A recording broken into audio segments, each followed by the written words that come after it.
Halo semuanya, balik lagi bareng kita di Cuanmologis, tempatnya buat kamu yang mau tetap update soal ekonomi, investasi, dan dunia keuangan. Di sini kita bakal kupas tuntas berita terbaru, insight menarik, dan tips biar makin cerdas ngatur keuangan. Di sini ada aku Deva yang bakal nemenin kamu bahas berita-berita ekonomi terkini. Dan aku Fatih, bagian aku spesial banget karena aku bakal bahas berita soal investasi, saham, dan pasar modal. Jadi kalau kamu mau update biar cuan makin mantap, stay tune bareng kita ya. Yuk langsung aja kita mulai. Kita mulai berita ekonomi hari ini dengan kabar positif dari program kredit usaha rakyat yang telah mencapai lebih dari 200 triliun rupiah. Jadi gini, hingga bulan Oktober 2025, penyaluran kredit usaha rakyat atau KUR telah mencapai 217,2 triliun rupiah atau sekitar 77% dari target tahun ini. Program KUR ini telah membantu lebih dari 30 juta pelaku usaha mikro, kecil, dan menengah di seluruh Indonesia. Pemerintah terus mendorong pembiayaan ke sektor produktif dan UMKM karena sektor ini dianggap penting untuk memperkuat ekonomi nasional dan meningkatkan kesejahteraan masyarakat di daerah. Menjelang akhir tahun, masih tersedia sekitar 40 triliun yang akan disalurkan pada bulan November dan Desember. Dana tambahan ini diharapkan dapat mempercepat perputaran ekonomi di berbagai wilayah. Selain pembiayaan, pemerintah juga menjalankan program bantuan sosial dan pelatihan keterampilan bagi pelaku usaha mikro agar mereka semakin mandiri dan mampu bersaing di pasar. Ya, intinya kalau pemerintah lagi fokus ke investasi dan sama ekspor, artinya peluang buat tumbuh bareng tuh terbuka lebar. Jadi kita jangan cuma jadi penonton, tapi bisa ikut nyari celah. Semangat ya! Nah, sekarang kita lanjut ke berita ekonomi yang kedua. Berita kedua yaitu pertumbuhan ekonomi Indonesia pada kuartal ketiga tahun 2025 tercatat sebesar 5,4%. Angka ini menunjukkan ketahanan ekonomi nasional di tengah ketidakpastian global dan dinamika sosial dalam negeri. Produk domestik bruto atas dasar harga konstan mencapai 444,8 triliun, meningkat dibanding periode yang sama tahun sebelumnya. Pertumbuhan ini ditopang oleh konsumsi domestik yang kuat, investasi yang mulai pulih, serta percepatan belanja pemerintah menjelang akhir tahun. Sektor manufaktur menjadi penopang utama dengan indeks PMI yang masih berada di atas level 50, menandakan aktivitas industri yang terus berada dalam fase ekspansi. Meski demikian, pertumbuhan sebesar 5,4% dinilai belum cukup untuk membawa Indonesia keluar dari jebakan kelas menengah. Diperlukan pertumbuhan di atas 6% secara berkelanjutan, disertai reformasi struktural di bidang industri, digitalisasi, dan birokrasi. Pemerintah juga diharapkan dapat meningkatkan belanja publik yang lebih produktif, memperkuat sektor strategi seperti energi terbarukan, ekonomi digital, dan agroindustri, serta memastikan pemerataan pembangunan di luar Pulau Jawa. Di tengah kondisi global yang tidak stabil, Indonesia terus berupaya memperkuat pertahanan, pangan, energi, dan transformasi digital sebagai langkah menjaga stabilitas ekonomi nasional. Meski menghadapi berbagai tantangan, perekonomian Indonesia masih menunjukkan daya tahan yang kuat. Dengan capaian pertumbuhan tersebut, pemerintah terus berupaya menjaga momentum ekonomi nasional. Oke, sekarang kita geser ke berita ekonomi yang ketiga. Berita terakhir dari ekonomi yaitu investasi besar-besaran yang dilakukan Lotte Chemical senilai 65 triliun rupiah dinilai Menteri Perindustrian Agus Gumiwang Kartasasmita sebagai langkah strategis yang sangat positif bagi perekonomian nasional. Menurut Menperin, proyek pembangunan pabrik petrokimia Lotte di Cilegon, Banten akan memberikan dampak langsung terhadap kas negara. Hal ini karena mayoritas penduduk petrokimia yang dihasilkan nantinya akan diserap oleh pasar domestik. Dengan meningkatnya pasokan bahan baku dari dalam negeri, Indonesia dapat mengurangi ketergantungan pada impor petrokimia yang selama ini menjadi komponen penting bagi berbagai industri turunan. Langkah ini diperkirakan akan membantu menekan defisit neraca perdagangan serta menjaga stabilitas nilai tukar rupiah, sekaligus memperkuat fondasi industri nasional menuju kemandirian ekonomi. Dari berita ini, kita bisa langsung lihat intinya, investasi jumbo Lotte Chemical menjadi bukti kepercayaan investor asing kepada potensi industri nasional. Dengan beroperasinya pabrik petrokimia di Cilegon, diharapkan Indonesia tidak hanya mampu memenuhi kebutuhan bahan baku dalam negeri, tetapi juga memperkuat posisi sebagai pemain penting di sektor industri kimia kawasan. Langkah ini sekaligus menjadi momentum bagi pemerintah untuk terus mendorong investasi yang berdampak langsung pada perekonomian nasional dan kesejahteraan masyarakat. Oke, itu tadi 3 berita ekonomi yang lagi panas. Sekarang gantian nih, aku kasih ke Fatih buat bawain berita investasi. Silahkan.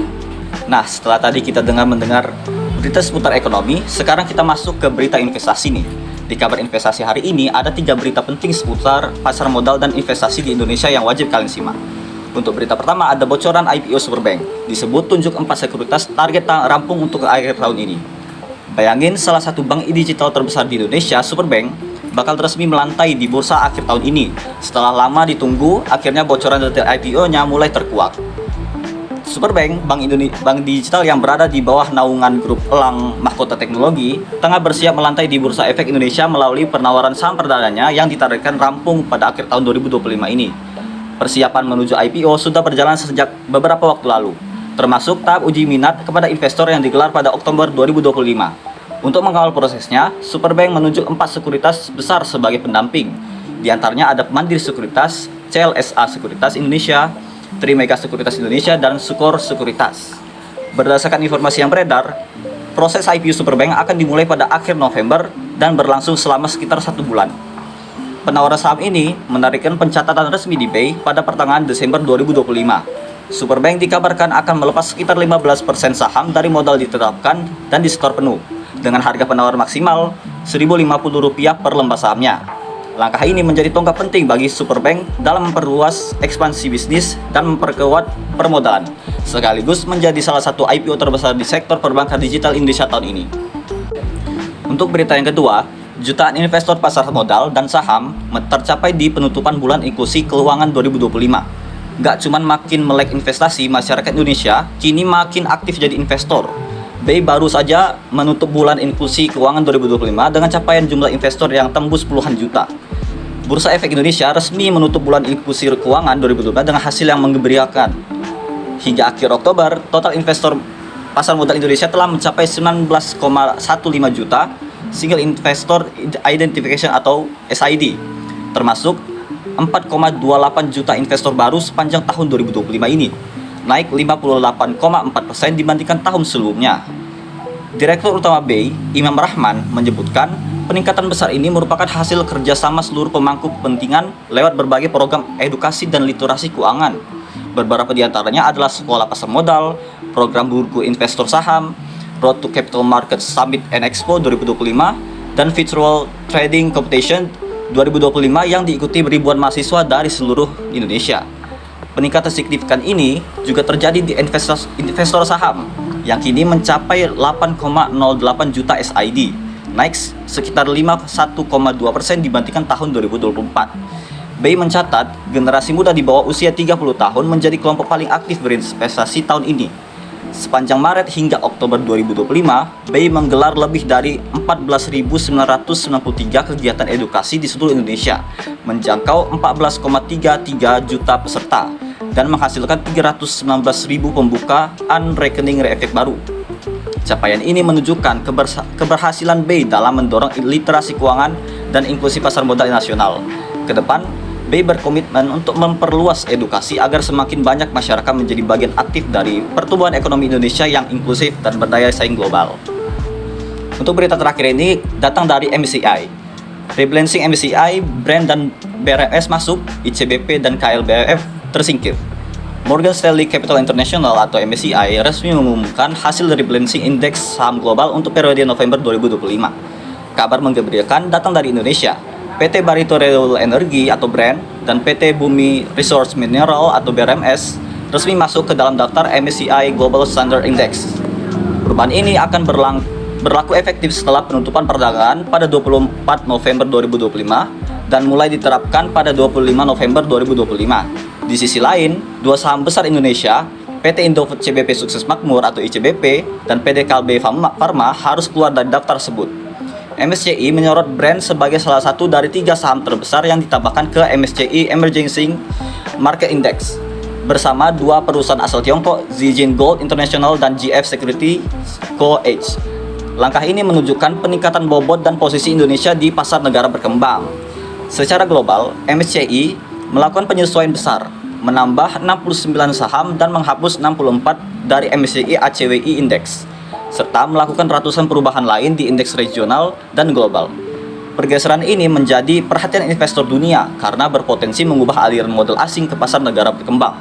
Masuknya brand dan BRMS menegaskan kepercayaan global terhadap prospek pasar modal Indonesia, serta memperkuat citra positif saham nasional di panggung internasional. Jadi itu 3 kabar utama dari dunia investasi pekan ini. Semoga bisa jadi insight buat kalian dalam mengambil keputusan ke depannya. Ingat, investasi itu bukan sekedar cari untung cepat, tapi membangun masa depan yang lebih stabil dan berkelanjutan. Itu dia 6 kabar cuanologi seputar ekonomi dan investasi paling penting di bulan November ini, Sobat Cuan. Selain berita ekonomi dan investasi, kita ada berita lain yang gak kalah menarik.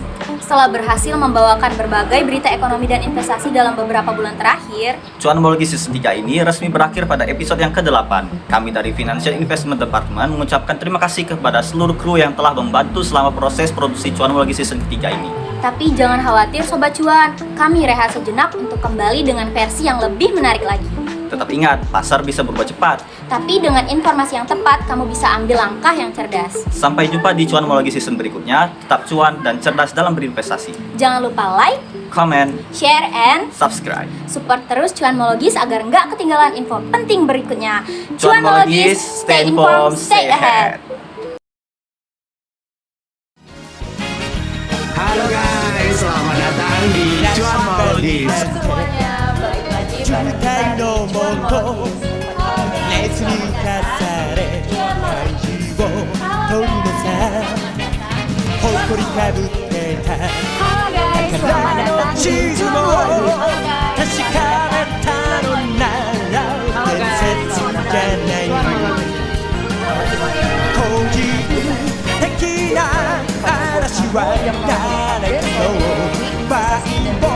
Di sini kita bakal kupas tuntas berita terbaru, insight menarik, dan tips biar makin cerdas pakai uang. Sobat Cuan, ingat, pasti semoga cepat, dengan informasi yang tepat, kamu bisa ambil langkah cerdas. Saya